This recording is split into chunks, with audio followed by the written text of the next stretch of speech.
محترم ناظرین کرام، اگر کوئی زکوٰۃ دینے والا شخص غریب کو رقم دے کر یہ سمجھ رہا ہے کہ میں اس غریب پر احسان کر رہا ہوں، تو ہرگز ایسا نہیں ہے، بلکہ وہ جو زکوٰۃ دے رہا ہے اس غریب پر احسان نہیں کر رہا، بلکہ اسی کی رقم اس کو لوٹا رہا ہے جو اللہ تبارک و تعالیٰ نے اس کے مال میں رکھا ہے۔ اور لوٹانا اسی کو کہتے ہیں جب کسی کی ملکیت کو اس کے مالک کے پاس لوٹایا جا رہا ہے۔ حضور علیہ الصلوۃ والسلام نے بتایا کہ مالداروں، جو تم اپنے اموال میں سے محتاج کو زکوٰۃ دیتے ہو وہ اسی کا حصہ ہوتا ہے، اور اللہ تبارک و تعالیٰ نے تمہارے مال میں اس کا حصہ رکھا ہے جو تم اسے لوٹا رہے ہو۔ اور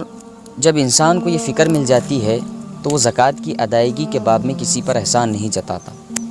اور اگر وہ کسی پر احسان جتاتا بھی ہے یا مال دے کر خوش کرنے کے بجائے اس کا دل دکھاتا ہے تو اس کے ثواب کو رائگاں کر دیا جاتا ہے اور اس کی نیکی برباد ہو جاتی ہے۔ اللہ تبارک و تعالیٰ قرآن مجید میں سورہ بقرہ کی آیت نمبر 264 میں یہ ارشاد فرماتا ہے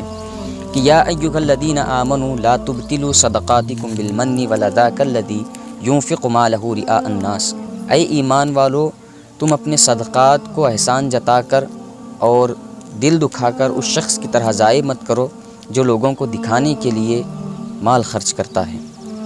تو ناظرین کرام، اس آیت کریمہ میں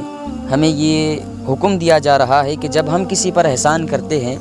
تو اس کا احسان جتانا بھی نہیں چاہیے، اور اس احسان کو یاد دلا کر اس کا دل بھی نہیں دکھانا چاہیے، اور دکھاوا و ریاکاری کر کے اپنے صدقات و خیرات کو رائگاں کر دینا چاہیے، بلکہ جب ہم زکوٰۃ دے رہے ہیں تو یہ سمجھے کہ اللہ تبارک و تعالیٰ نے ہمارے مال میں اس غریب کا حصہ رکھا ہے جو ہم اسے لوٹا رہے ہیں۔ اللہ تبارک و تعالیٰ ہمیں زکوٰۃ دینے کی توفیق عطا فرمائے۔